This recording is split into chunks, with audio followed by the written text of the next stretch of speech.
Assalamualaikum warahmatullahi wabarakatuh. Kami mahasiswa-mahasiswi Universitas Muhammadiyah Sidoarjo, program studi administrasi publik dari kelompok 2, ingin mempresentasikan sedikit tentang kewajiban dan hak warga negara serta negara. Saya, Halimatus Sa'diyah, bertindak sebagai moderator, Indah Munfaati bertindak sebagai operator, Yanti Ayu Maulidiyah, Auxilia Dora Da Amaral, serta Zulkifli bertindak sebagai penyampai materi. Kepada Yanti Ayu Maulidiyah, waktu dan tempat saya persilahkan. Kewajiban dan hak negara dan warga negara.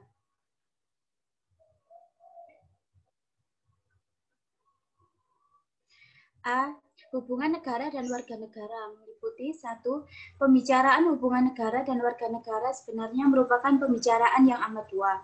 2. Thomas Hobbes mengatakan homo homini lupus atau manusia pemangsa sesamanya bahwa fungsi negara adalah menertibkan kekacauan dalam masyarakat. 3. Walaupun negara adalah bentukan masyarakat, namun kedudukan negara adalah penyelenggara ketertiban dalam masyarakat agar tidak terjadi konflik, pencurian, dan lain-lain.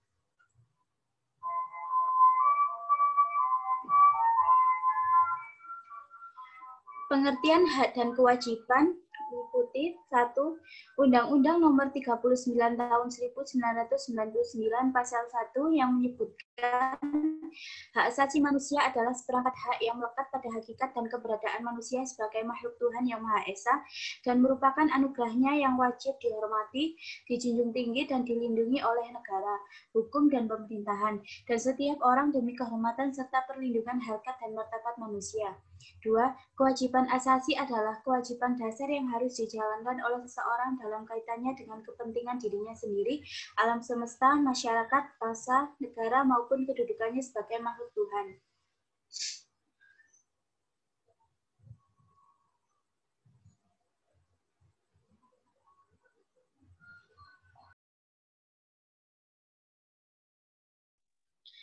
B.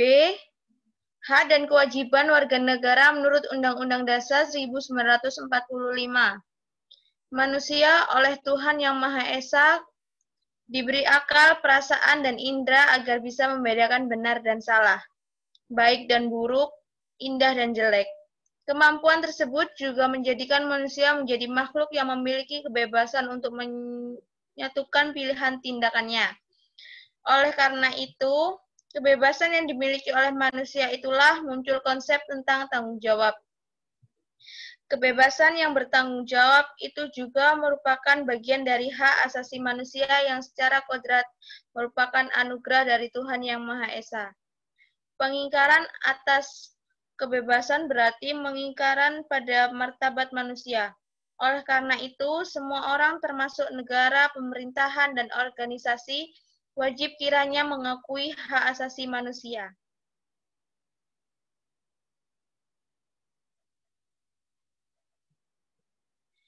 Bagir Manan 2001 banyak dikutip oleh Bekri 2009 membagi perkembangan pemikiran hak asasi manusia di Indonesia dalam 2 periode, yaitu periode sebelum kemerdekaan 1908 sampai 1945 dan periode setelah kemerdekaan 1945 sampai sekarang. Periode sebelum kemerdekaan dijumpai dalam Organisasi Pergerakan Budi Sutomo, Perhimpunan Indonesia, Sarekat Islam, dan Partai Komunis Indonesia.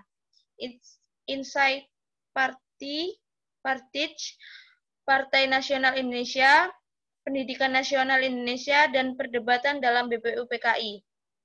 Adapun periode setelah kemerdekaan dibagi dalam periode 1945 sampai 1950, 1950 sampai 1959, 1959 sampai 1966, 1966 sampai 1998, 1998 sampai sekarang.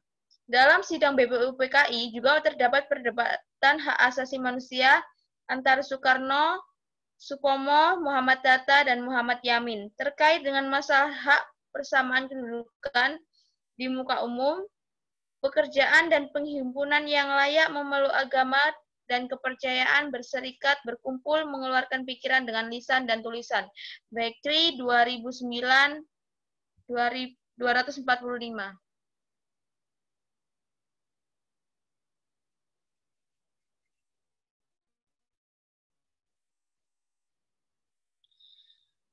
Dengan demikian, dinamika perkembangan hak asasi manusia memiliki akar sejarah yang kuat di Indonesia, karena berhimpitan dengan realitas 54 konkret yang dialami bangsa Indonesia dalam menghadapi kolonialisme dan imperialisme, adapun setelah kemerdekaan. Pada periode awal kemerdekaan 1945 sampai 1950, hak asasi manusia sudah mendapatkan legitimasi yuridis dalam Undang-Undang 1945. Meskipun pelaksanaannya masih belum optimal, atas dasar dan hak berserikat dan berkumpul memberikan keluasan bagi pendirian partai politik, sebagaimana termuat dalam maklumat pemerintah tanggal 3 November 1945. Akan tetapi, terjadi perubahan mendasar terhadap sistem pemerintahan Indonesia dari presidensial menjadi parlementer. Berdasarkan maklumat pemerintahan tanggal 14 November 1945 Bekri 2009-245. Pada periode 1950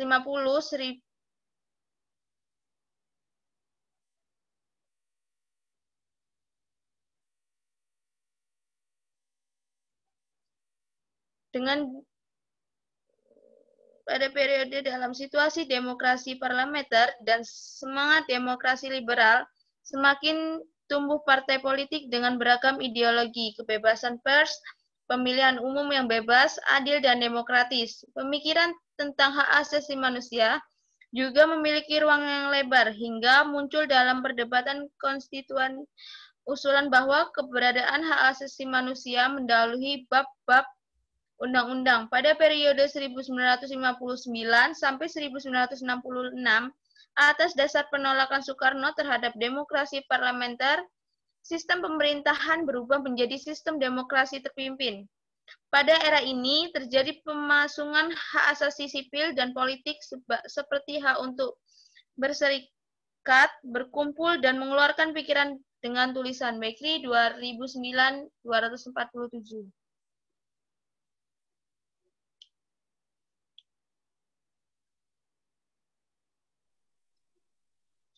Periode 1966-1998 muncul gagasan tentang perlunya pembentukan pengadilan hak asasi manusia, pembentukan komisi dan pengadilan hak asasi manusia untuk wilayah Asia. Gagasan tersebut muncul dalam berbagai seminar tentang hak asasi manusia yang dilaksanakan pada tahun 1967, pada awal 1970-an sampai sekarang. Sampai akhir 1980, persoalan hak asasi manusia mengalami kemunduran. Terjadi penolakan terhadap hak asasi manusia karena dianggap berasal dari Barat dan bertentangan dengan paham kekeluargaan yang dianut bangsa Indonesia. Menjelang tahun 1990, muncul sikap akomodatif pemerintahan terhadap tuntutan penegakan hak asasi manusia, yaitu dengan dibentuknya Komisi Nasional Hak Asasi Manusia Komnas HAM berdasarkan Kepres nomor 50 tahun 1993, tanggal 7 Juni 1993, Bekri 2009-249.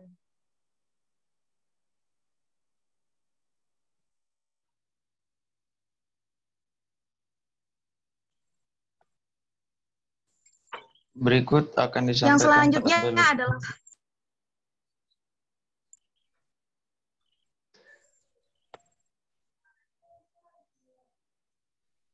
ayo, nggak apa-apa, nanti di-cut aja. Bisa di-cut emang nih. Diedit, anjrot. selanjutnya adalah kewajiban negara terdapat pada yang pertama adalah pembukaan Undang-Undang Dasar 1945 alinea keempat, yaitu yang isinya melindungi segenap bangsa memajukan kesejahteraan umum dan mencerdaskan kehidupan bangsa, serta ikut melaksanakan ketertiban dunia. Yang selanjutnya adalah terdapat pada pasal 21B ayat 4 yang isinya adalah perlindungan, pemajuan, penegakan, serta pemenuhan hak asasi manusia adalah tanggung jawab negara, terutama pemerintah. Yang selanjutnya adalah pasal 30 ayat 2, pertahanan dan keamanan negara dilaksanakan melalui sistem pertahanan dan keamanan rakyat oleh TNI dan Polri sebagai kekuatan utama serta rakyat sebagai kekuatan pendukung.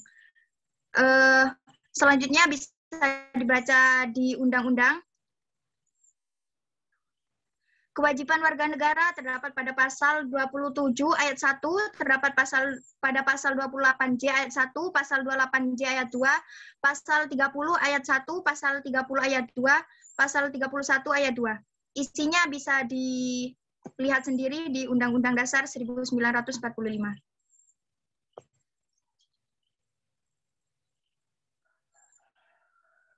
Tabel di atas mencoba memilahkan hak dan kewajiban negara, serta hak dan kewajiban warga negara dalam pembukaan dan batang tubuh Undang-Undang Dasar tahun 1945.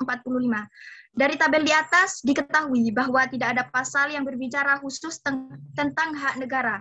Kewajiban negara berjumlah 16 ayat, hak warga negara 25 ayat, dan kewajiban warga negara 6 ayat. Tabel di atas tidak menunjukkan sisi yang implisit dari hak dan kewajiban.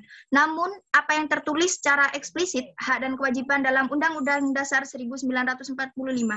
Di dalam Undang-Undang Dasar 1945 tidak menyebutkan hak negara. Namun, apakah dalam kenyataannya memang demikian?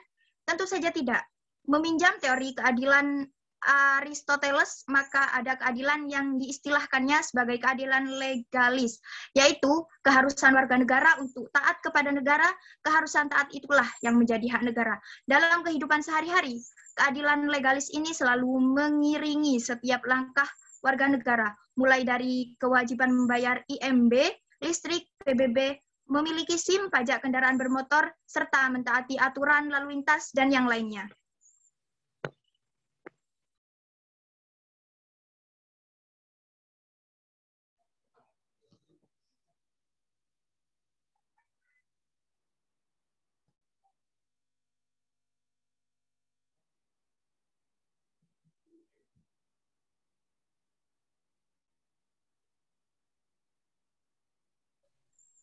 Selanjutnya,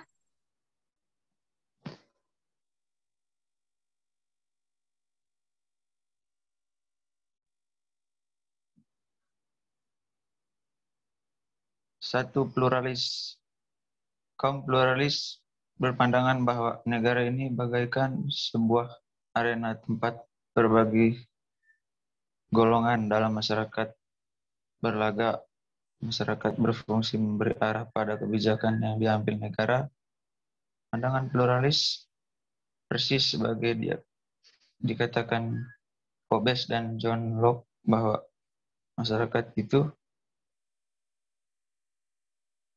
menadohi negara, masyarakat yang menciptakan negara, dan bukan sebaliknya, sehingga secara normatif negara harus tunduk kepada masyarakat. 2. Marxis. Dari Marxis berpendapat bahwa negara adalah serangkaian instruksi yang dipakai kaum borjuis untuk menjalankan kuasanya. Dari pandangan ini sangat jelas perbedaannya dengan teori pluralis. 3.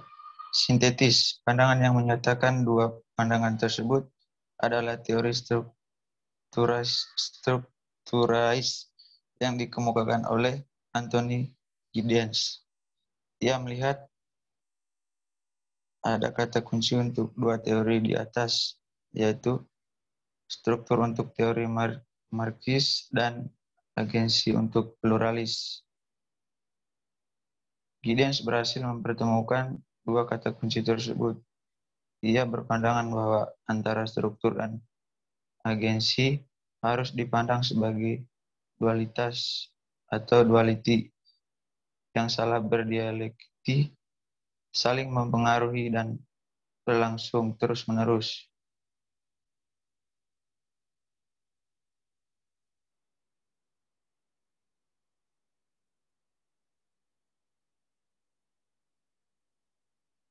C. Pelaksanaan hak dan kewajiban negara dan warga negara di negara Pancasila. Dalam pelaksanaannya, hak asasi manusia di Indonesia mengalami pasang surut.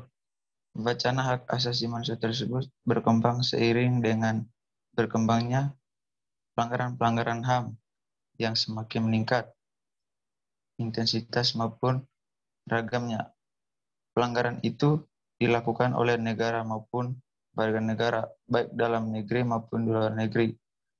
Salah satu hal tidak dapat dilaksanakan sebelum mengetahui benar apa yang hendak dilaksanakan. Untuk melaksanakan diperlukan pedoman, dan agar pelaksanaan bisa berjalan sesuai dengan harapan, maka perlu ada institusi yang mengawal pelaksanaan tersebut.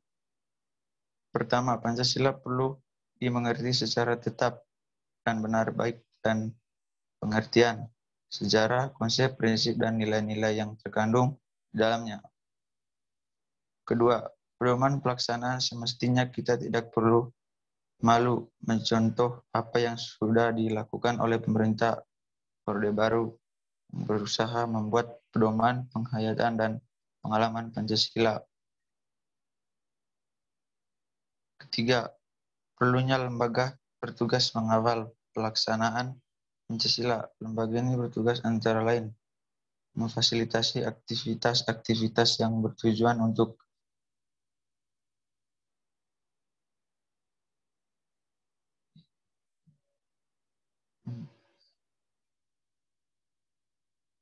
mensosialisasi Pancasila, membuka ruang-ruang ideologi agar tumbuh kesadaran berpancasila baik di kalangan elit politik. Dalam konsisten pelaksanaan hak dan kewajiban, maka tiga hal penting sebagaimana disebut di atas juga perlu ada, yaitu perlu mengerti prinsip-prinsip dasar hak dan kewajiban negara dan warga negara. Terdapat pedoman pelaksanaan dan ada lembaga yang mengawalnya. Tiga hal ini tentu tidak berdiri sendiri, khusus terkait dengan hak dan kewajiban negara dan warga negara, namun merupakan kesatuan negara besar, kualitas Pancasila dan semua bidang kehidupan. Selanjutnya,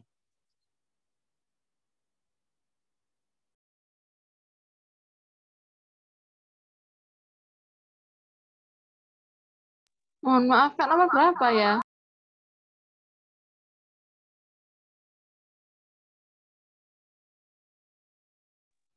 Ya terakhir bacaan dah nomor sesuai 17.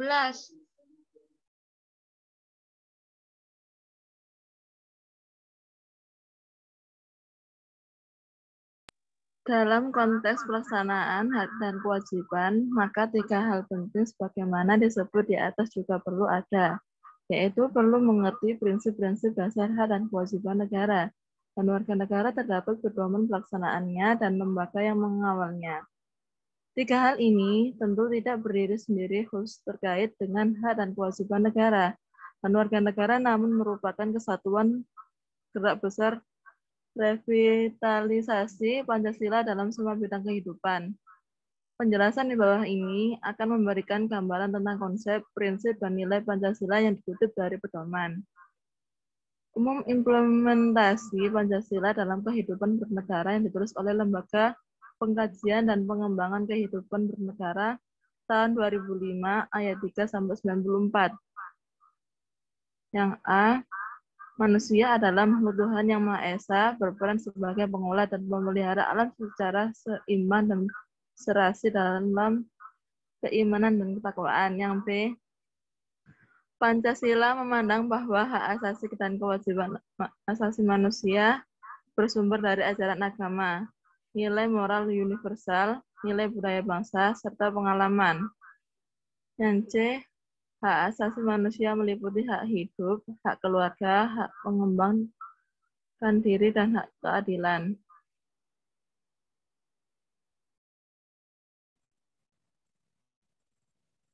Sekian yang dapat kami sampaikan. Mohon maaf apabila ada salah kata. Wassalamualaikum warahmatullahi wabarakatuh.